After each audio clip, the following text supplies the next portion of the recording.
Hello. Welcome Hi, back. everybody. I'm still CM. That's still Hot mama. we and all of the internet are not over heated rivalry. Heated rivalry. I It's told heated. I told Shelby before that before we get into it, I have to say my little bit about it. In fact, it's so important to me. I have a note in my phone about it. Okay. Love that. Love an organized queen.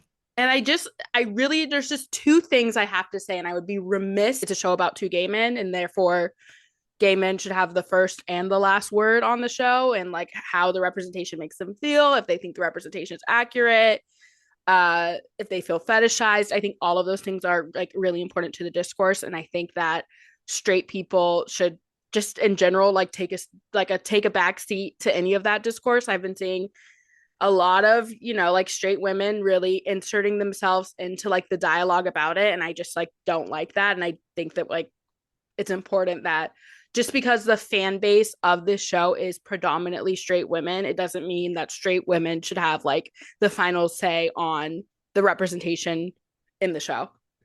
It's really important that like this it doesn't affect the real lives of these actual hockey players, no matter how much you want them to be together, no matter how big the ship is, no matter like all of this. I think it's really important to make sure we're not being overly parasocial, because I do think that the Larry Stylinson of it all, you don't know these actual hockey players.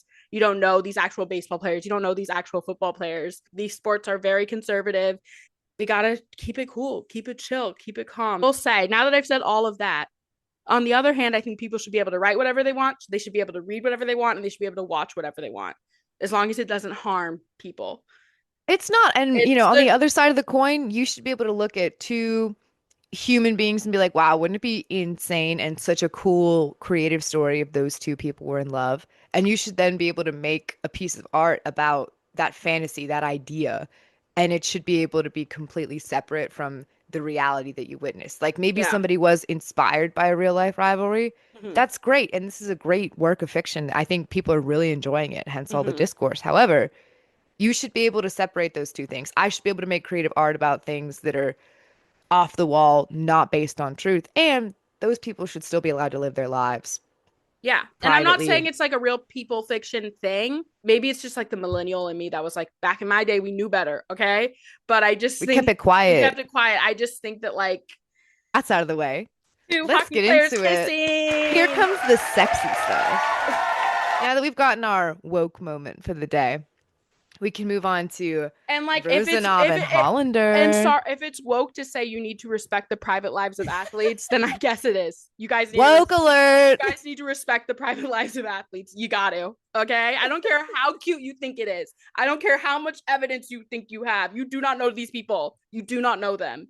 Thank you. And can I just say the actors committed to the bit? So our main characters are Rosanov and Hollander, but in episode 3, which we're going to get to in a few minutes, Scott Hunter is played by Francois Arnaud. I hope I said that right. I know that actor from Unreal, where he plays just a really different character, and so great to see him. Phenomenal performances by the actors who played Rosanov and Hollander. I just think just before we started the podcast, Sam told me the European player was actually he's acting like that's not his native accent, He's and it acting. he's acting, and I just This was like, actor's acting, guys. the actor's acting after the beginning, and I was like, what do you mean he's American? That is absolutely He wild. So ate whoever down. did the accent work with them, I had a phenomenal. I had a Russian violin teacher, huge chunk of my childhood, and I bet he could have fooled her. Okay. Probably very strict. Very strict. She was very strict. She used to step on our toes, and yeah. That's crazy. Yeah. So, what is this show about? I'm glad you asked. It's a sexy drama, sports, Romance. Oh, romance. maybe And like, I mean, the show is it's spicy, but I can't say I'm not enjoying the hockey scenes. You know what I mean? Like, are they my favorite part? Not number one, but maybe if you're number watching this two. show for the hockey, I don't know how much hockey you're gonna actually like know by the No, end of truly. it. Like I don't. I don't But know. as someone who doesn't watch a lot of hockey, I'm kind of enthralled by those Lucky. scenes No, I'm kidding. because no, exactly, because I haven't gotten hooked yet. But then I'm like, man, I think about the camera work and everything, and like you get because you're able to see these micro expressions, and there are several times when Rosanov and Hollander, as it suggests, they're pitted against each other, and so their teams will play one another, and they get these great just like glances of each other while they're playing the game, and I think those are really telling of their like initial curiosity about each other that then grows into Wow, chicka, wow, wow. an attraction. Love, this But is it's like our like, first like podcast where we're gonna have to talk about sex. ooh, Let's talk. oh What's that song? Let's my talk God, about sex. sex. Let's talk about sex, baby. Not me. I'm a virgin. No, same. Um, And so I think that uh yeah. is cut to the time jumps of it all, Shelby. The time Oh, jumps of it all. the time jumps are so torturous. Like they'll have a good interaction and then it'll show you like, and it'll be spring, and then it'll be like cut summer, and you're like, what happened in between? And presumably the boys aren't seeing each other because they have different schedules and they're busy with sports, but they'll have like an interaction, a kiss or something. One And of the then queerest things about this show is just the concept of a 10-year situationship. the Okay? yearning is Like, the yearning is off the charts. yeah. So we're gonna be with these boys for years, okay? Mm-hmm. And so it starts out they meet at 18, you meet, you see like the tension between the fact it's clear that like the industry is going to pit them against each other because rivalries get what they get views, Views. and they love people love a rivalry, okay? If there is no rivalry there, it is one thing that is very We're gonna make accurate one up. is that these leagues love one, okay? And they will sow division and create tension in places that maybe there isn't. I will say in their case, there absolutely is the Russia of it all. So they start and then God, when's the first jump? So does it jump from the draft and then to like their first game against each other once they're both drafted? Ooh, I think so. Yeah, because they have like that moment where they meet outside and he's like, okay, I guess Wait, Rosanov's kind of a jerk.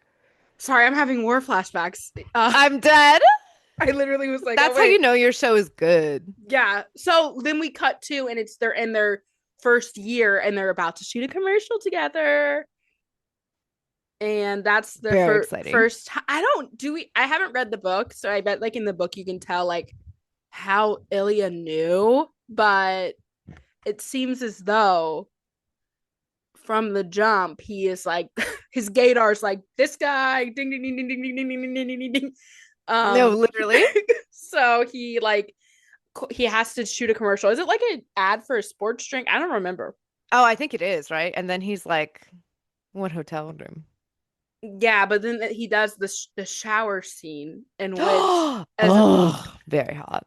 in which instead of Shane being like, well, I mean, he kind of is, but he's not like He's no. kind of like, what are you looking at? And then He's not like Rosanov is like, no. He's like no. he's like, oh my God, stop it. Are you at first it's almost like he's worried that Rosanov is gonna make fun of him because he's like staring at him while he showers and he's like, dude, knock it off. And then he like gives him a really pointed look and he goes, okay, not here. And And it it's becomes like, clear that there is a true difference in Riz. I don't know if that's like the yeah, correct term. Like there's like clearly Ilya is the more confident of the two, and Shane is the softer, shyer he's of the the two. bottom. Which I also You think can just say it. is fascinating. But what I also think is fascinating about, and I think what is brings a lot of people to the series, and you know what a time to be alive because everything leads back to Brokeback Mountain. Because if there wasn't a Brokeback Mountain, there would not be a Heated Rivalry. And so That's so real. one of the things that really offended people, I think, and many other scholars would agree, that in Brokeback Mountain, what was so jarring is you had two incredibly masculine men. So you Mm. have two dudes that are literally cowboys, like rough and tumble, manly men, okay? Okay, Jake Gyllenhaal stan. Who are in love with each other. And like that, I think a lot of people are like, well, wait, my stereotypical ideology of what a one there has to be one feminine one masculine one, because everything in life has to mirror the heteronormativity that we live under. One has to be a boy, one has to be a girl, and like just that sort of like reductive thinking. And so I also think what people like about Heated Rivalry is you have two huge, ripped, hyper masculine hockey players coming together. And they do come together. And boy, is that an understatement. Okay. Well, so this like spark is lit and now they want to keep seeing each other. One thing I really enjoyed that kind of speaks to what you were saying earlier, when they finally, I think they either hook up or meet up at least 3 times before they finally exchange numbers. And Rozanov is like, give me your phone. And he saves himself as Jane. And he saves Hollander as like Bella or I think something. it's Like two Lily and Lily, Jane. I don't know who's Lily and who. Jane. Two really simple feminine names. And there's points throughout Oh when they're wait, so texting. Shane is Jane and Oh, Lily is Ilya. that makes so much sense. Lily, Illy, Shane, Jane. Oh, they're so clever. Not me figuring this out in real time. Those Okay, brilliant, genius. brilliant, brilliant boys. Literally, you'd never guess. And there's moments, I believe it's in episode 2, when Ilya's getting ready for a game and he's texting and he's changing at the same time. And his teammate is at the stall next to him or the locker next to him. And he says, like, man, whoever this girl is in Montreal, she gets you all worked up. Meaning he's like, he's acting different. His energy is like almost frantic while he's getting ready. And it's like he's just texting Hollander or Yeah, he's like, Russians Jane. don't get excited. Stop. He's like, you're blushing. And he goes, I don't blush. Like, I Russians don't don't do that. blush. Like, Mm-hmm. please. Please don't embarrass me. Coy me, never. And Mm-hmm. I also feel like you get like there's always the in this type of genre fiction, there's always like the good boy, bad boy. And I think Shelby said it earlier, but like Shane is very much like the Canadian golden boy. And then Ilya is very much like the traditional bad Bad boy, boy. Russian rebel bad boy. I want them dead or whatever. I don't You know. guys can just call him Daddy. Shelby can't take her and What? I can't mean, Hollander does. I mean hot mama can't take her any does he? No, not yet. Anyway, I'm only on episode 4, but I'll keep y'all posted. So they just keep meeting up for years. They just keep meeting up like whenever they're to like in the same city, and and nothing really comes of it besides like that. And it's like, I mean, good for them on one hand, but like, Well, at first they're just hooking up and they have like a small handful of like sweet moments, you know?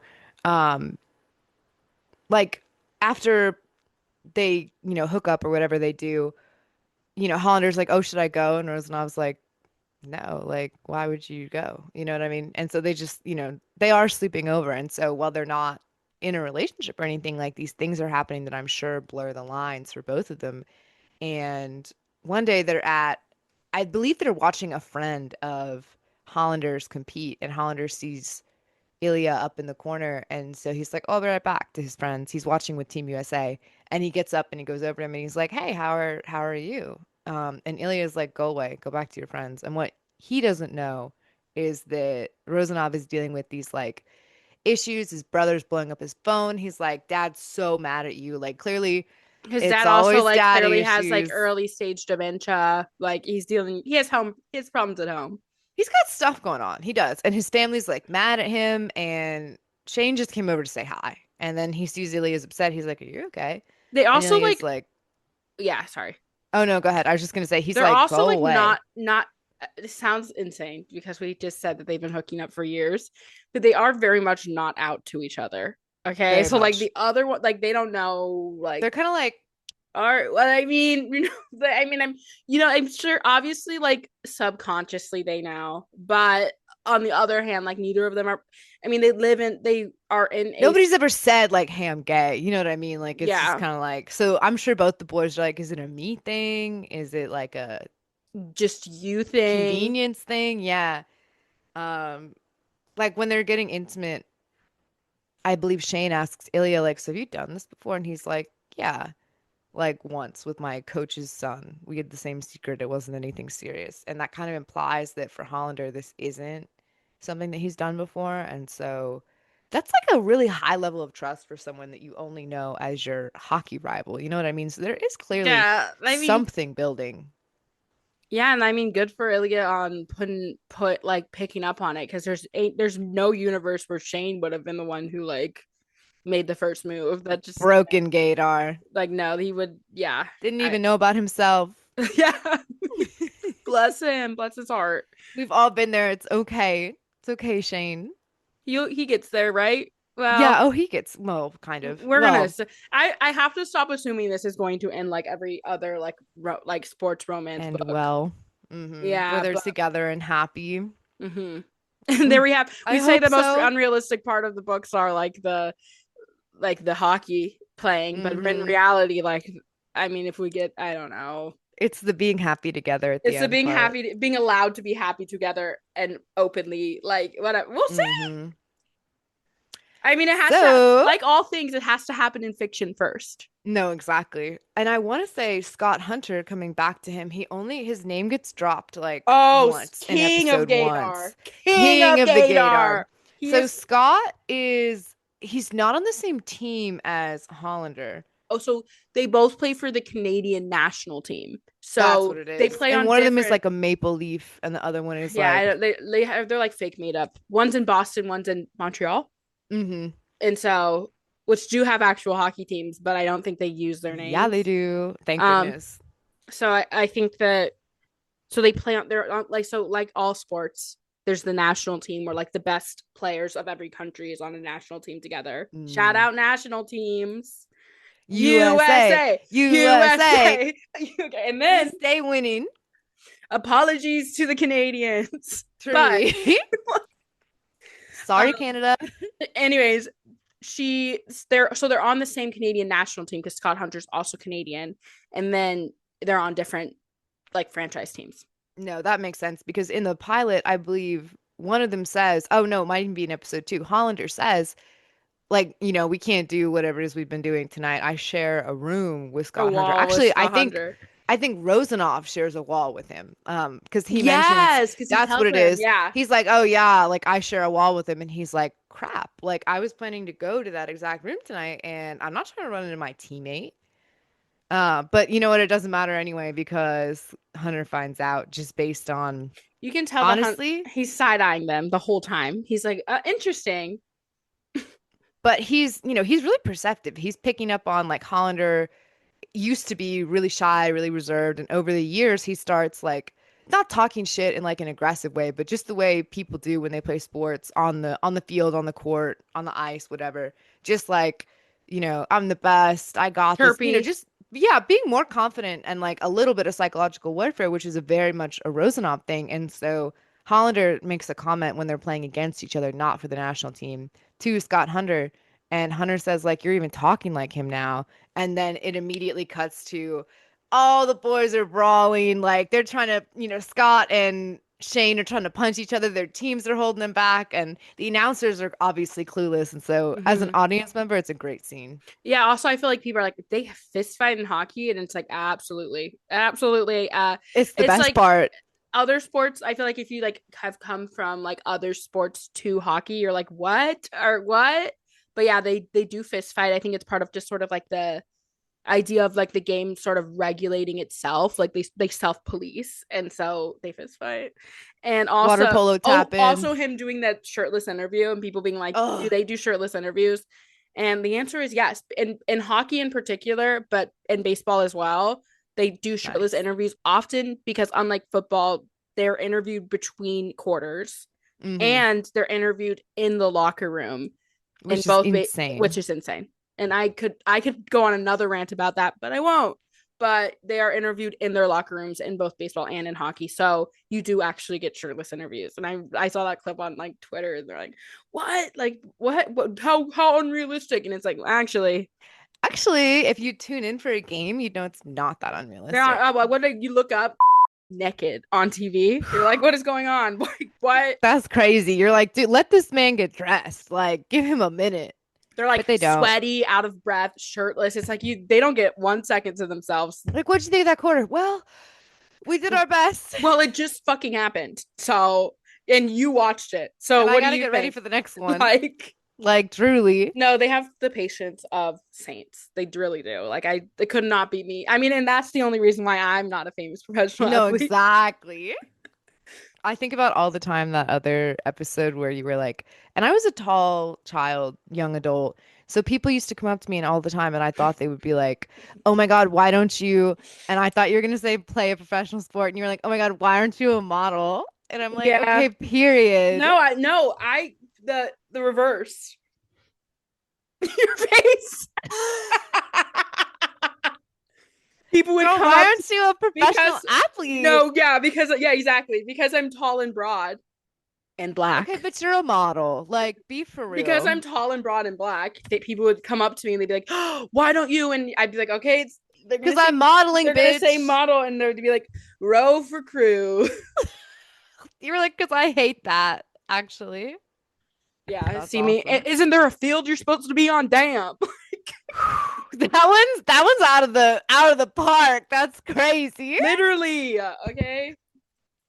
Softball Damn. Oh Bill. my God, if I listen to the podcast, will they tell me the real name? And it's like, no. No. No, No, you don't no, trust no, me. no, no. So when we leave Rosanov and Hollander, they're not really on speaking terms. You can tell Rosanov feels bad for like telling Hollander to fuck off, but before they give us that resolution in episode 3, they switch over to they're like, okay, so we told you Scott Hunter exists. A lot of people hated this, and I didn't mind it. I don't know if it's because like we're older, and so like it's. I I mean, really liked it. I think it's because we're old, like we're closer in age to Scott Hunter than we are. Hmm. Not just, I mean, although we're very young, get Although it. we're extremely Although youthful. we are extremely young, just out of middle school, so don't get it Born in twisted. 2004. Exactly, so don't get it twisted. But I just think it's nice to like get a break from them and like you know, and I do think the Scott Hunter of it all is fun because like of course they're not the only gay ones. Like of Of course course not. not. Like no. And finally, we get our first love interest who's not a hockey player. So we get Kip. I love Kip. It's short for Christopher. He makes smoothies. I think that's what I loved so much about episode 3 is I relate to Scott Hunter obviously more than I do like a Uh, 19-year-old prodigy. yeah, yeah.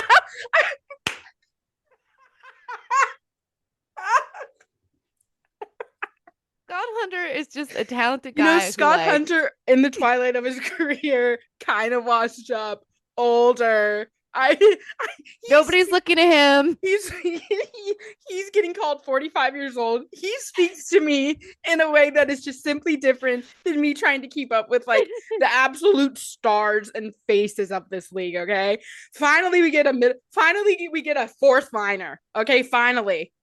I mean, Thank God. he's on the national team, so he's probably not actually a fourth. But you know what? It Okay, makes me so feel like better, okay? I mean, if he was on the national team in 2008 and we're in 2016 now, Scott Hunter's on his way out. Okay. He is. He is. And he even mentions that to Kip. He's like, so not to fast forward, but he meets this really nice guy. He recognizes this, Kip recognizes Scott immediately.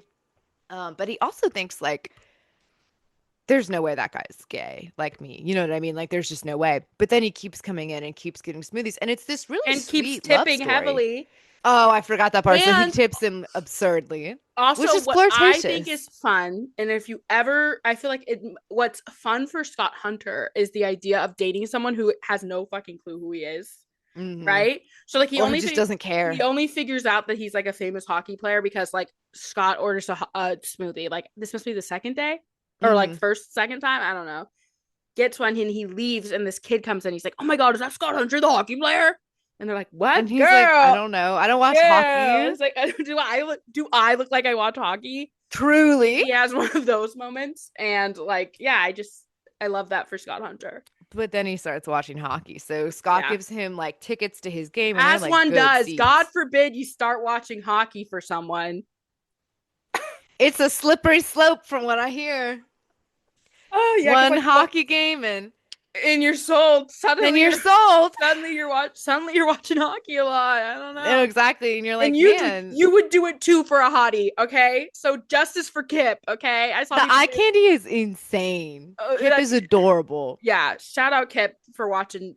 He's And a I real like one. his friends. Yeah, like I Yeah. just really enjoyed seeing his normal life and seeing like, okay, how could Scott fit into it? And then when it becomes clear that Scott, because it would cost him literally his career, most likely his reputation, all these things he's worked for, you know, things kind of come to a head when Kip has a birthday party and he says, I really want you to go. There's a bar that my friends and I all hang out at. It's a gay bar, A but gay we're gonna sports watch bar. hockey. Yeah, it's a gay sports bar, And and you could just go as my friend. DC has great gay sports bars if you're looking to support places. Heck yeah. Find So a it seems local like a sport great gay concept. find a local gay sports bar near you. No, literally. You'll meet the love of your life, I don't low know if they're key. going to be watching hockey, but You can change that. yeah. You could get them hooked. And so, they're watching these games, and finally Scott is He like, has to lie I to his can't friends go. too. Oh, yeah. And his Also, dad. yeah, like Kip, what's wearing on Kip's sweetheart is this is his first NDA. Like he's like I'm 10. and so Not his first NDA. so he's like, he can't tell people because he doesn't want to out this guy.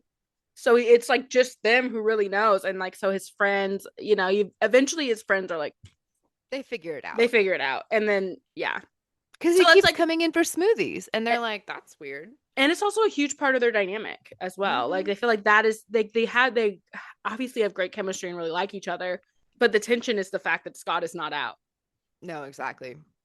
And so, for a while, and there's a time jump as well, for a while, they're really happy and they make it work. But eventually, Kip is like, Yeah, I gotta go home, man. yeah, You've low key kidnapped me. Like, basically. I mean, the only place they can be together really is Scott's apartment. You don't see them going on dates. Eventually, Scott does show up at the bar, but he waits outside. Like, he can't bring himself to go in. And they have a fight that evening. And Kip is like, listen, I got to go home. Like, this is the happiest I've ever been, but I can't keep leading this double life. And Scott's like, I totally hear that. And this is unfair of me to ask you, and I'm so sorry. Things will be different in a few years when I'm out of the league. And it's like, in a few years. in It's a just, few it's years, very yeah. raw and very, in a different world, I could see myself having that conversation with somebody, not in a world where I'm a pro athlete, because I can't picture that, but in a world where I wasn't We're comfortable. superstars in our minds. No, We period. But if I wasn't out or wasn't myself with imagine getting to everybody, go pro. ugh, It dude, the must be dream. nice. It You'll must. rue the day Sarasota High School girls basketball. You You'll rue it. know, literally. And But life is about how you pivot and how you rise like a phoenix from the ashes. Okay. period. Shout out Um, Natalie Olson for running cross country with me. she's still running to this day. Period. I think she does like half marathons for charity and She ran a stuff. 5K on Sunday. But anyways, Man, is Scott Hunter running too? Like, what was? Does it seem like he runs? he's running from himself. Like he has this Tea. beautiful apartment. He has all this money and none of it makes him happy. He tells He Kip does like, run, and I feel like "Oh, he does." this is the turning point for Kip. Is they go Kip mentions really liking this artist, Mm. and Scott's like, okay, well, we'll go to this gallery and see, like, Brat, like, look to buy. He gets We'll there. browse. We'll browse. They get there. I feel like galleries in general are probably safe spaces. Okay, Right. They're that usually might pretty fruity. that might be a gross generalization. But if there's one place you're going to be safe, I gotta You say could. a private art gallery is probably okay. What are Okay, they gonna do? Be like, you're gay, and it's like you are in an art you're gallery in an right art now. gallery. Okay, We're both anyways, gay right now. so they go and they're looking at pieces, and then a consultant comes up and she's like, "Are you guys like in?" And Scott, that Like alone, that's as far as they get. that alone is too much for They're Scott. like, Like did you like the piece? And Scott's Scott's gone. like, Scott's gone. We mean gone. He turns around. He's not there. Like he leaves. He goes home. Kip Out is of, like, yeah. well, we're gonna. Sorry. Like I gotta go now. I gotta go see what that's about. Like fellas, is it gay to be in a gallery with a dude? with your best friend. Like yeah, like dude, I imagine guy friends look at art, And the art, by the way, is like contemporary art, it's isn't it? yeah, it's I like don't know. there's no people, there's nothing like sexual or homosexual. Like it's like I think it's abstract art. It's like what Yeah. do you get from this many It's not the circles? picture of Dorian Gray. No, Okay. It's exactly. nothing to be, he doesn't need to be So running. Scott is like, oh my God, is it hot in here? Is everyone looking at me? And it's like, no. No, no one is looking at you, Scott Hunter. Nobody even noticed you were here, Also, actually. like, just I mean, we are underselling. We are being mean to Scott Hunter. Like, he's just paranoid and like scared, and that's fine. But And of he's, all I the mean, don't get me wrong, he's handsome. but of all the places to be scared at, I just feel like an art gallery is like just not like you'll be okay. Like, I you're just think doing he too was much, to afraid of be all of the honest. questions and like you Mm. never know. I mean, we know that like there's the Club Chalamet of it all. You never know if you are being surrounded by like a blogger or No, someone who is going literally. to get online and be like, Club Chalamet I name drop. just I just saw shout out. I just saw Scott Hunter and some Upper West Some Side twink guy. and they were both in a gallery together. Do you think that Scott Hunter's gay when it could like easily Some be? Upper West Side twink is crazy. You're right because he's a twunk. Okay, some Upper West Side twunk. Okay, and it's like also like Scott. Like there's so many things that he could have said instead of running. He could have been like, "This is my interior designer." No, exactly. He could have been like, Incredible. this is my private assistant. This is my friend. You know Yeah, what I mean? my Like, roommates even. but you can't have a gay friend. You can't have a roommate. You can't have a PA. You can't have an art consultant. Like, he could have just been like, this is Kip. Yeah, and I think this running home that he does, and poor Kip has to be like, sorry about Sorry him. about He that. has IBS. I don't remember what he says. That's what he Is says. that what he says? I don't If it's remember. not, he should have. I don't remember. Sorry, IBS. But he like leaves, Okay, that and would actually be so plausible. Like if somebody IBS was, would be a great explanation. if I was mid-transaction with Like, somebody, what else is he supposed to say? and they were like Sorry, he's deeply closeted and had and deeply, he had to go real quick. Like, no, sorry. exactly. If I Yeah. were checking somebody out and they were like, financially, and they were like, they just dipped, and then the person with them said sorry, IBS, I'd be like, oh Oh, of gosh, course, I of hope, course. no, exactly. I'd be like, I completely understand you, and I Yeah. don't have Oh, say IBS. you could have just started with the. You could have just started with Say the. less. You could have Say just said. less. You could have just said I, and I would have been like, "Ah, BS. It's fine. I I would have get said, it. I get you. Been I get there. you. I get you. Lived through that. Point to the belly. We get it. No, literally. But and I feel like this is the moment for Kip that he's like, whatever Kip is like, whatever like mental place I had gotten to where I thought he might be ready soon. This showed me that certainly he is not. My Like, man fighting demons. yeah. And you're wondering where are Ilya and Shane during this? We don't know. We don't know. This is We see Shane for like 1 second while he gets into a fight, oh and yeah. that's Well, it. I mean, at least of what we know is that they have been left in limbo and they're like not speaking these years. So Hmm. they're like, in the meantime, here's what Scott Hunter's up to while those two aren't Well, speaking. Rosanov like hurts Shane's feelings. He goes, "No, I did not respond to your boring text." But picture like a manly, attractive Russian accent. And the text was like, "Hi, like how are you?" It was just like their normal mess. You know Hi, what I mean? hi, fuck No, you. like exactly. It was like their normal messages, but it wasn't like sexy or anything. So that's what he means by Oh my god, boring. that makes me want to read that. Wait, hold on. I have to find this meme. You continue talking while I read. This is a relevant meme. Don't No, I worry. got you. I'll stay on topic so that when you find it, it's like, oh my God, that's why. And he's like, his feelings are hurt. And then obviously Rozanov is a proud person. Oh, here He's it is. still dealing with Here it his is. Here it family is. stuff. I got you. First base, hooking up. Second base, sending TikTok and Instagram reels. Third base, sober interactions. Fourth base, getting ghosted. And so they're currently at fourth base. Getting ghosted is crazy. But that's where he is. Yeah. He's like basically been ghosted. And like, I think I'm jumping around here, so I think this is an episode too. But Shane blows up at Ilya when they present an award together. I think it's Rookie of the Year, and they have like some silly bit, and then Ilya follows Shane into the bathroom, and Shane's just like, "The only time you ever acknowledge me is on camera, is when there's a camera pointed at us, and it's to do some goofy thing for the network. Like, so what? What was the point of all this? Like, why did you even start messing with me?" And Rosanov is not ready to have like an emotional or a mature conversation. So he's like, I believe Hollander says like, "What do you want from me?" And Rosanov is like, "I want you to suck my dick." and he means Shane's it. like, please, please, please. Shane's like, okay, time out on the fighting. Maybe? Like, girl, why didn't you lead with that? No, exactly. I've been waiting for you to text me to do this. And it's like, Crazy. It's really crazy. And you would think that like after they're being just like us. after you would think that being after being ghosted for like a year for arguably to Shane it's no he doesn't understand that like Ilya's going through it. Yeah. You'd be like maybe not, but Maybe Shane, not, bless Shane, he's actually. down bad, you know. Yes. So that takes us to episode 4. Should we start with corrections corner? Yes, real quick, brief interlude to go over some things we might have been wrong about in part one. And So, obviously, I'm a real true hockey fan, so I would be remiss to not correct these things.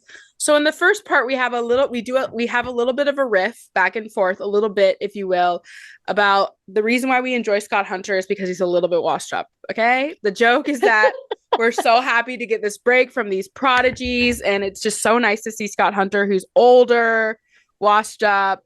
I say maybe a fourth liner. We do want to start by saying that we are aware of the fact that generally, sometimes it happens, but generally, sorry about that. generally the captain of the team is pretty excellent. Okay, so we'll give that to Scott Hunter. Also, I've said that he was on Team Canada. He's not. Apparently, he is Captain America himself. Okay, he is on Team America USA. Sorry. Okay, all I know is they were hanging out at the Olympic Village. So excuse my confusion. Okay.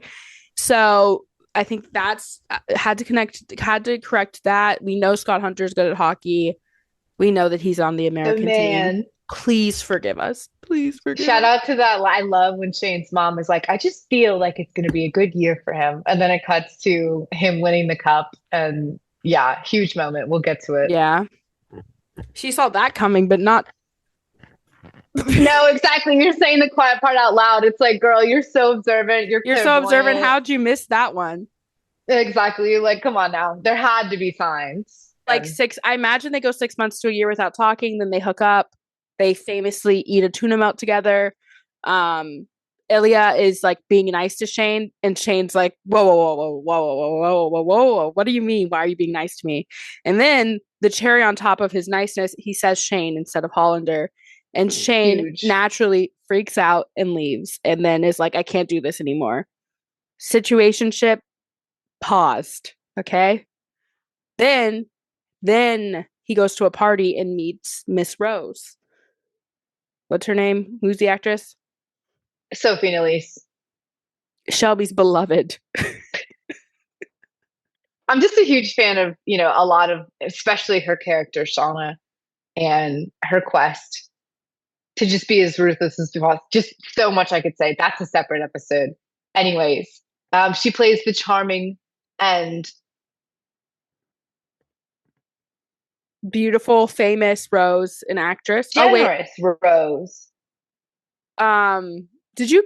I couldn't tell if you cut out there. Were you talking a second ago? No, I was trying to think. Or was that like a really long pause? It was a pause. I already said observant earlier. Anyway, he goes to a party. He meets Rose.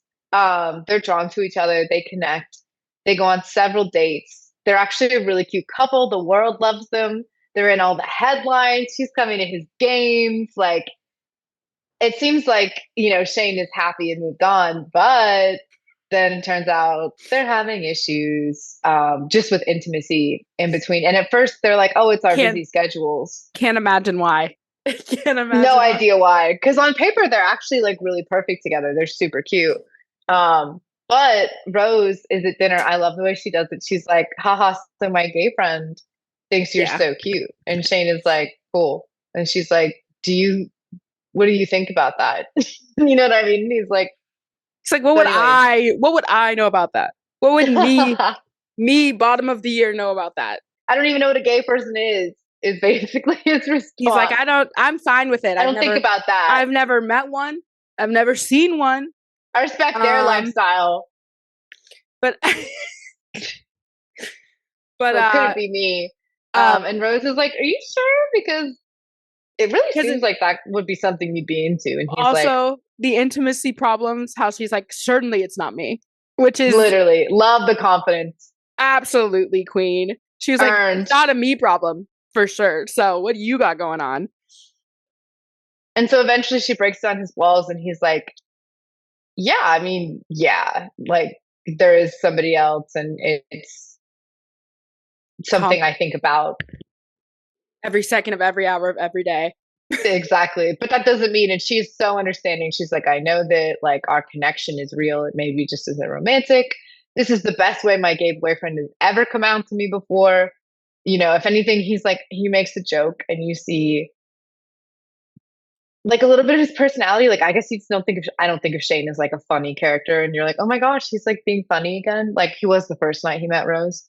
Because it's almost like she's giving him permission to be himself and she'll still like love him and be in his life anyway. And it's like, oh, it's a beautiful scene.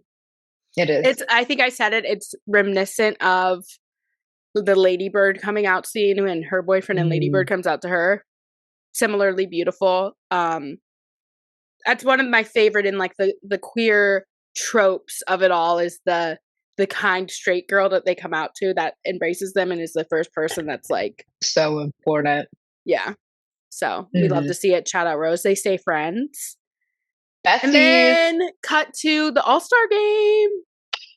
Love the All-Star game. The boys have some fashion. We got a little Hawaiian shirt going on. So the boys rekindle. You know, Shane gets there and they're meeting in the lounge and they're both like, you come with anybody? No. You come with anybody?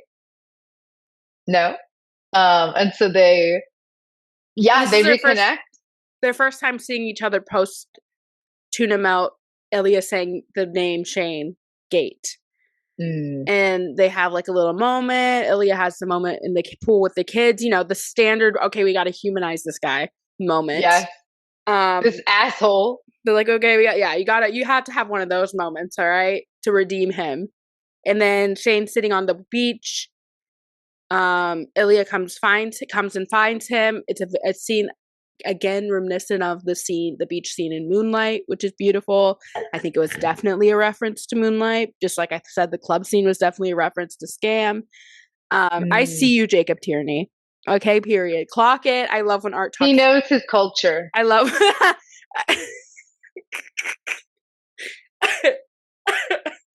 he does. I love when Art talks to Art. And then they meet on the beach and they like touch hands or something. And then later Shane goes to Ilya's room and they have a moment. And it's a very pivotal moment. I've actually only watched it once, which is more than most of you listening can say probably. I think it paves the way for, you know, the injury scene when Shane gets hurt on the ice and Ilya like can't even focus. You know what I mean? Just seeing that, like, all right, they're reconnecting and they're being bolder. They reconnect and they're being vulnerable. He goes to Ilya's hotel room and they have like a very sweet moment where like Shane's like, so it was different last time, and Ilya's like, different how? And he's like, well, you were nice to me, and that was really scary. And so they like finally like are like, yeah. And then Ilya sort of like confesses that like he's been dealing with his dad's dementia and like everything going on in Russia.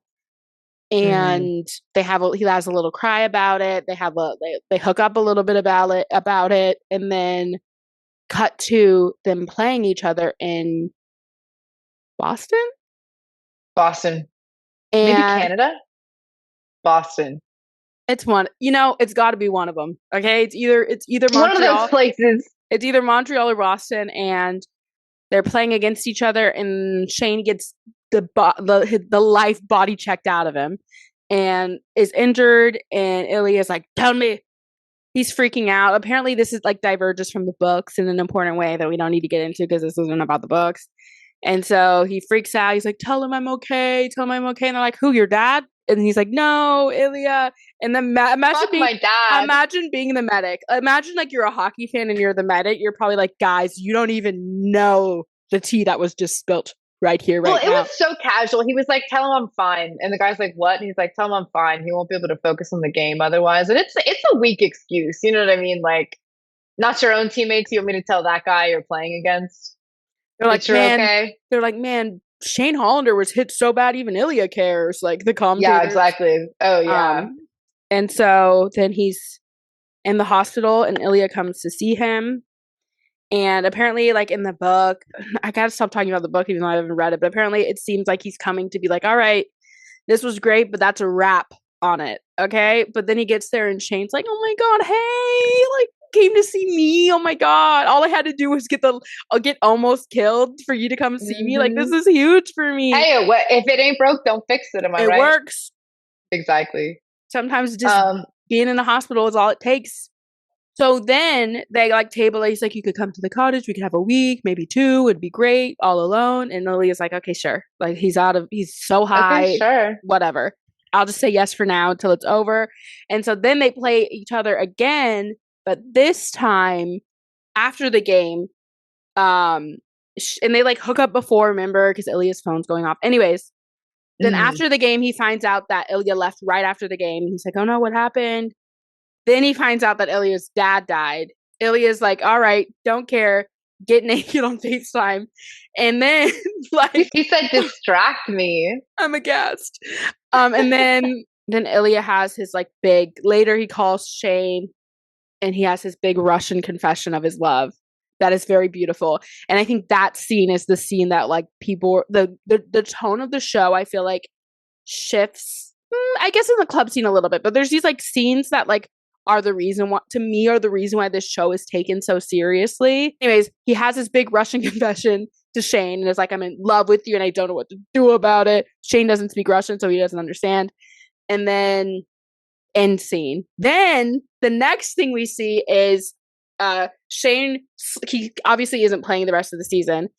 Ilya's team didn't make it to the playoffs. So then they're watching the Stanley Cup finals and lo and behold, Captain America Scott Hunter has a big coming out moment and kisses Kip on the ice after winning the cup. All right. I don't know what they call it in this show. The trophy, the big one. The cup.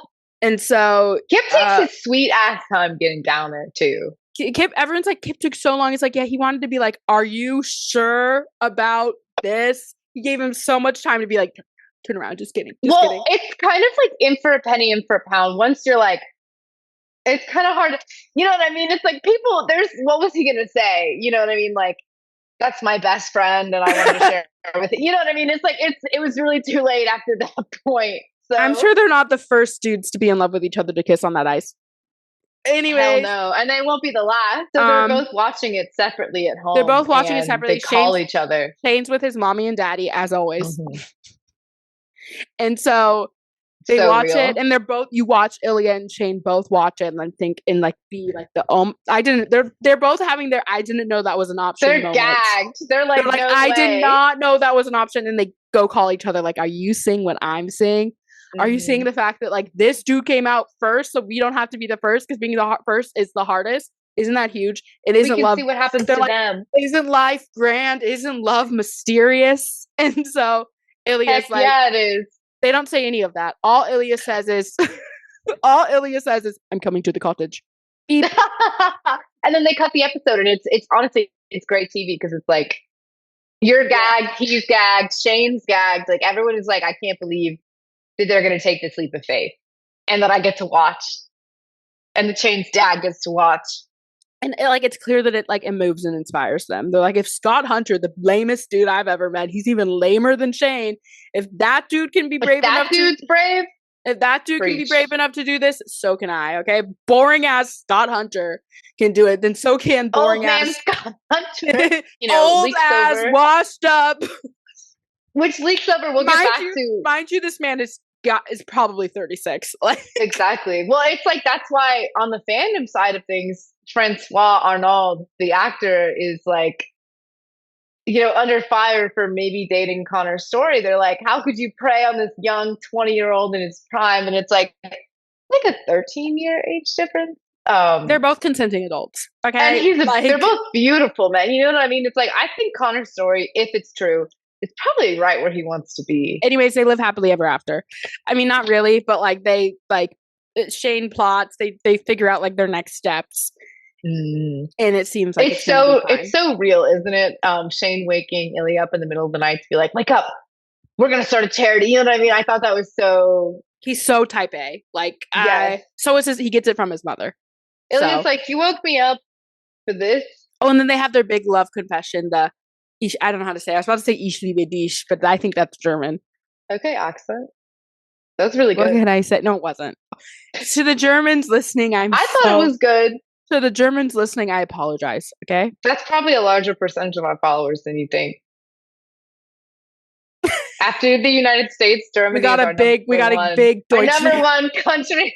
We got a big Deutschland. You think I'm joking, but I'm not. Are you? We do. It goes the United States and then Germany. God. Okay, Germans. I'm sorry. And also that might be Swedish. I really don't know. I'm just a dumbass American, and as you guys know, we know nothing. Okay, I did love the reader though. Amazing, amazing. All's forgiven. All's forgiven. Oh yeah, they make a plan. Ilya's like, I love you. Shane's like, I love you too. I love you so much. Oh my god. It only took them 10 years to say it. Okay, so now can we talk about the reaction to this show? Because it has been like nothing I have ever seen. As an OG yaoi consumer, okay?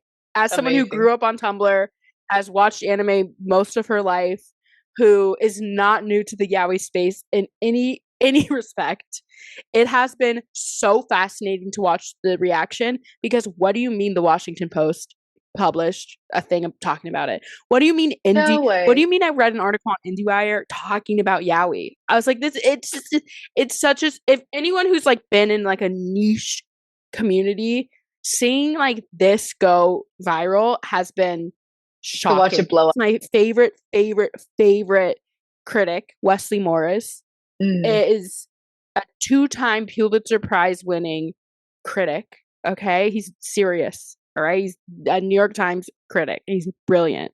Was talking about this show. I cannot believe it. Okay, I was like, what do you mean we have a double Pulitzer Prize winner talking about Heated Rivalry right now? What do you mean we have a double Pulitzer Prize winner talking about yaoi right now? Like, that's wild. You know who probably understands and shares this emotional space with you is the furries. Like, to see their thing go hit mainstream was probably a similarly awing experience. What are you talking? Are you talking about the Omegaverse? What are you talking about? I'm talking about furries, like people who dress up as like chickens. No, I know what a furry. I know what a furry is. What about? I'm saying they can probably share this emotional space with you to see their niche. Like, being a furry used to be like something that wasn't talked about, and then all of a sudden one day it just blew up, and when did furries go mainstream? Did I miss that? Furries are mainstream, dude. Like, people's grandparents know about furries. Like, furries are mainstream, and so I just feel like they understand where you're coming from. Where it's like it used to be like not something that was okay to talk about, and now we have these gorgeous faces being the face of yaoi, and so it's like. You're like, you know, furries. You're like furries, like that with furries, but you're furries like are mainstream. You're like furries, like you. No, just for the record, neither of us are furries. Neither of us are furries, but if you are, that's fine. Absolutely no shame in it. Everybody, we don't yuck. Whatever gets you off.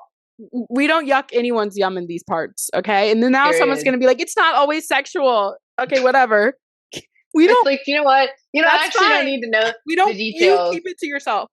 Exactly, okay, but I think that's awesome, and I love that for you. I do. Exactly. I think it's really great that like the community and the space.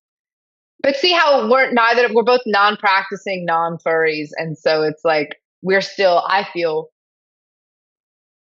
semi-knowledgeable about, you know what I mean? Like, it's oh yeah. One thing about me is I know a niche fandom. What's so fascinating as someone obviously who is like, I don't know, if you've like the fact that like sports romance is a thing, like isn't new.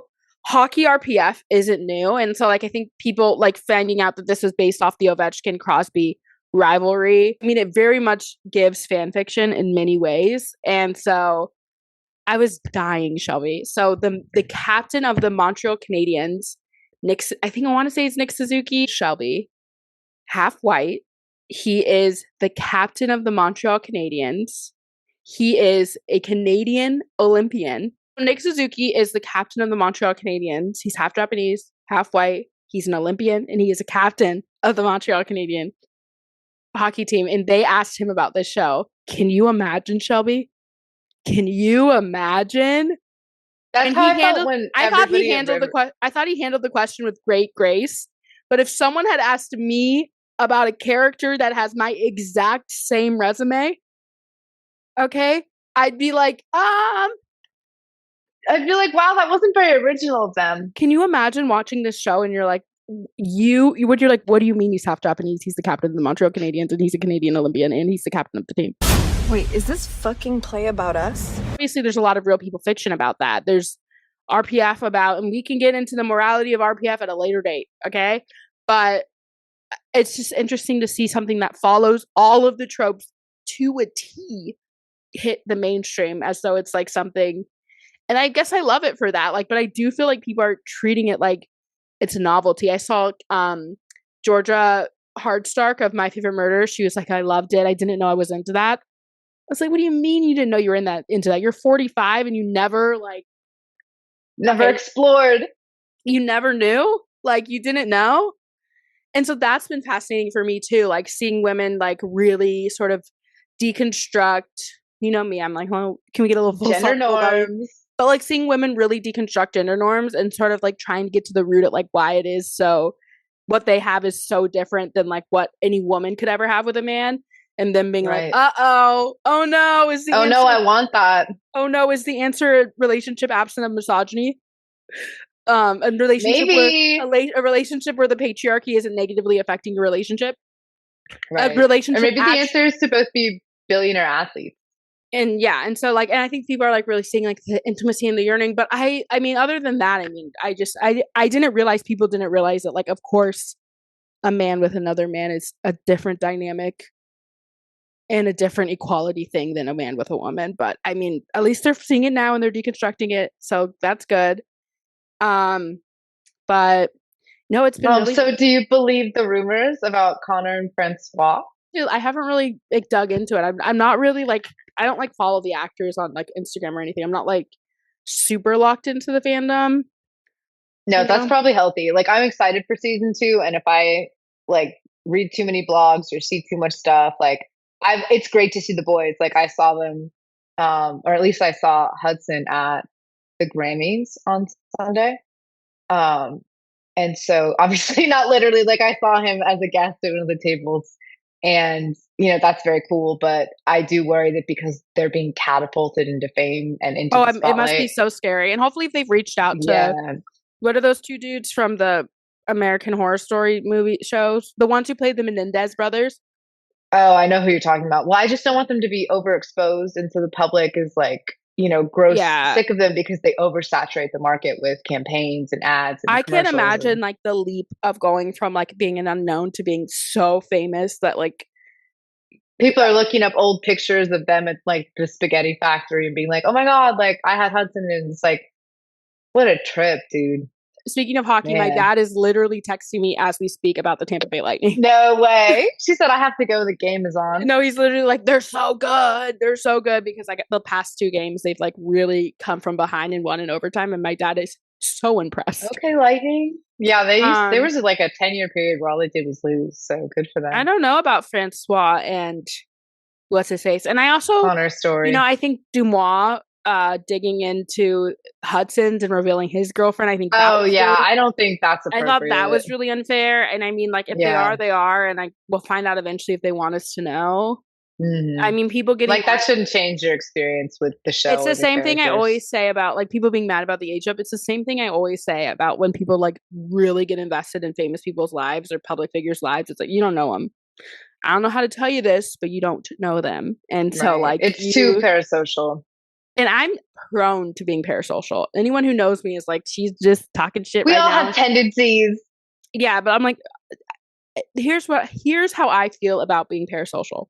I think it's fine to be parasocial behind closed doors to your friends in private. I think the second you become parasocial on social media platforms, then I'm like, oh, that's you need to stop much. Being parasocial where the people can see, because it is unfair. It's like, do we need to share those thoughts? No, keep those thoughts. To which my dad would say, well, that's just part of being famous. Like, what, you know, but to which oh my God, your dad's so empathetic. To which I say, like, I just think that like these are human beings, and like it does suck that there's so many jobs where in order to be if you make it to the highest level of the job, you have to be famous as a result. You know what I'm saying? And so, which brings me to hockey. It's been fascinating to see how this fandom has like bled into the hockey space, and I do think a lot of people are going to learn the hard way about hockey and like but hockey's a conservative sport, period. That's all I'll say. And so I think that like some people might be in for a rude awakening, but it is what it is. Did you see people are calling it the boy aquarium? Yeah. Like there are girl aquariums too. Can you imagine if like, not to be, I cannot believe I'm saying this in the year of our Lord 2026, but can you imagine if men like went to a women's hockey game and were like, the girl aquarium. The girl aquarium. It's like, that's definitely Twin Peaks at this point, first of all. And like, I don't want to be a bitch, but I think it's fucking crazy that there's people coming to these hockey games with signs that are like, when are they gonna kiss? It's like, these dudes are at work. Can you imagine That's so if funny. some man came to your place of work and was like, when are you gonna kiss? Like I mean, most of my girls. And that's my thing about like, that's the issue with like when like, I wish they would, and just inside thoughts. Keep it in your head. Exactly. You can think if two hot people work somewhere, be like, I wish they'd kiss. But then like, but like, are you gonna say it to their face? Like, come on. These are human beings at work. These are just dudes who play hockey. Come on, it's not their fault they're so sexy. They were asking for it with those faces and those bodies. Love to see women in Mansfield. It is what it is. And like, I think it's cute and fun. And I love hockey. Went to a hockey game 2 weeks ago. But I just don't, do I actually think it's going to change the sport? Not at all. Not even a little bit, not even kind of. So, I mean, I do love that people are like keeping their expectations like, oh, we're going to change it. I'm like, okay, all right, sure, maybe. Sure. I mean, like, also, like, the show is, like, they play hockey for 3 minutes total, probably. Total. There is no hockey on that show. And, like... Although I really enjoy those 3 minutes. Yeah, but, like, they're... It's so... I don't know. Like, they're gonna get... We were gonna get bored of... The people who... It's like, Connor Story already had to learn Russian for the role, and he's still in skating lessons, even though I honestly think he looks really good. And so it's like... The people who come How much more could you put on a man's plate? Yeah. The people who come to hockey because of Heated Rivalry, if they're only interested in it for like that of it, they're gonna get bored because like I fear it'll die out. I fear there's not much kissing going on, at least not in public. Mm-hmm. Even in the show, it's not on the ice except for Scott Hunter and Kip. So it's gonna be really interesting to see how the league handles it next season. Yeah, next all these real players coming out too. I don't know. Have any? I don't think any like current have.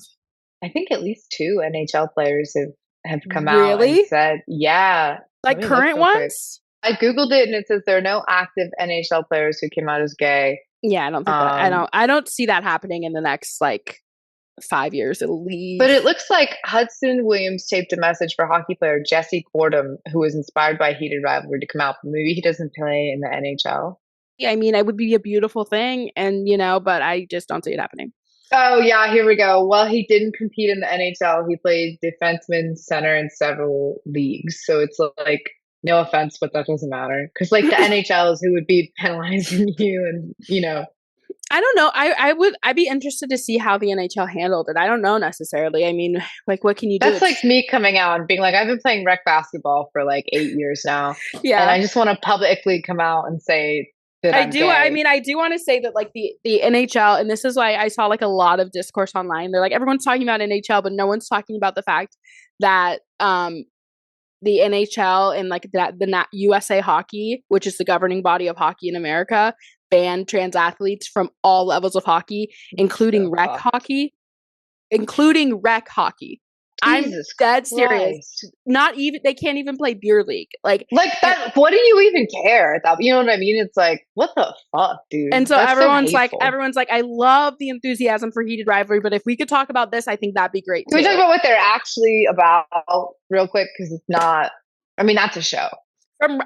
From rec hockey, Shelby. Rec hockey. Unreal. I know. It's that's so spiteful. They're not. That's it's for love fun. Of the game. Like that's for fun. Can you imagine? They said no fun. Like that's so fucked. I'm like, rec hockey. Are we for real? You're banned from playing hockey with your coworkers.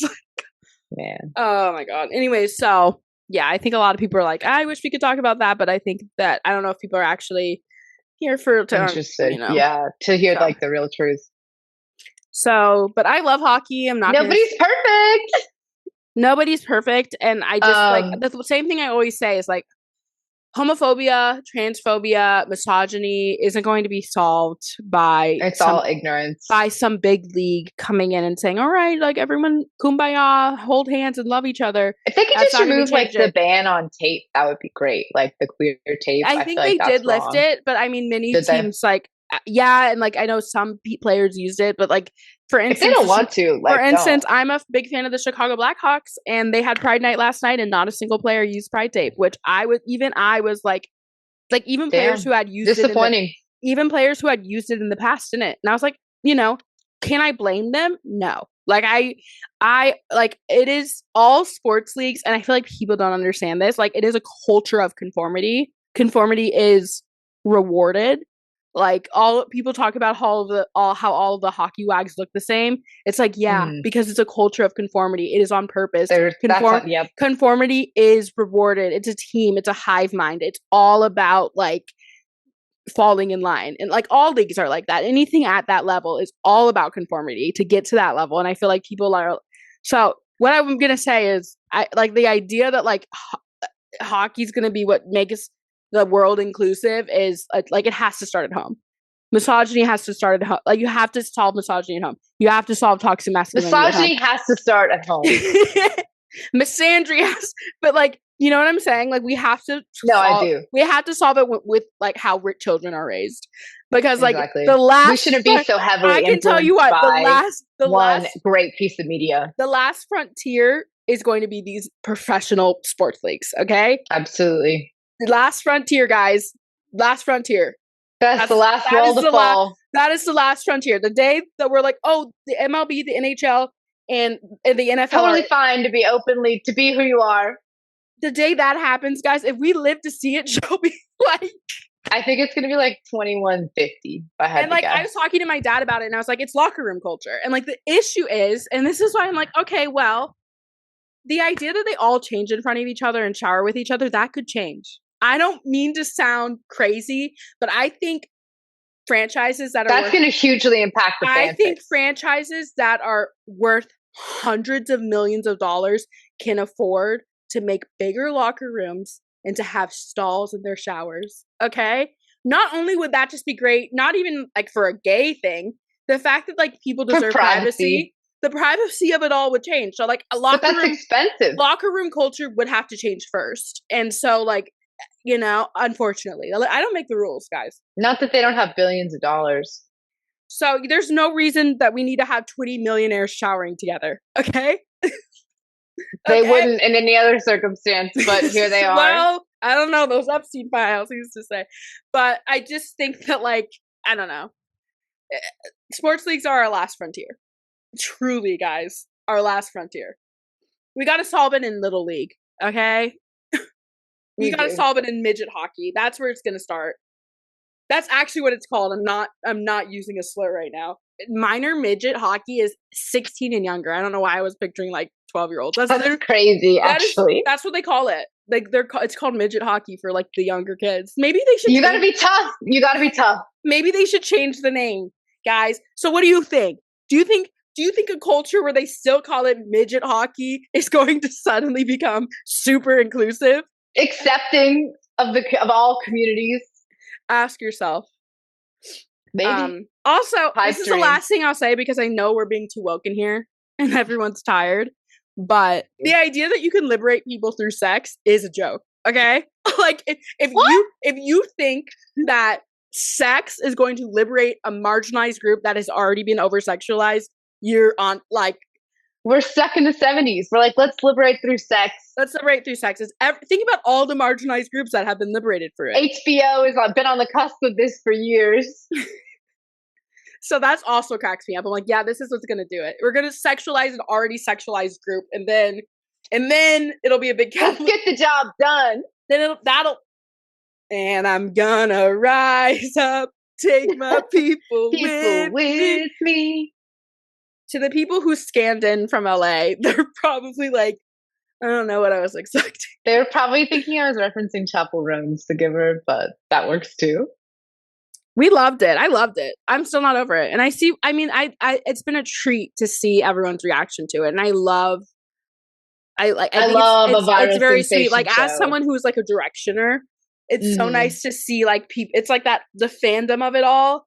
I think it's been like a lot healing. Like a lot of like women. I feel like ages 28 to 35 are like, man, this feels like when I was into One Direction, and I love that.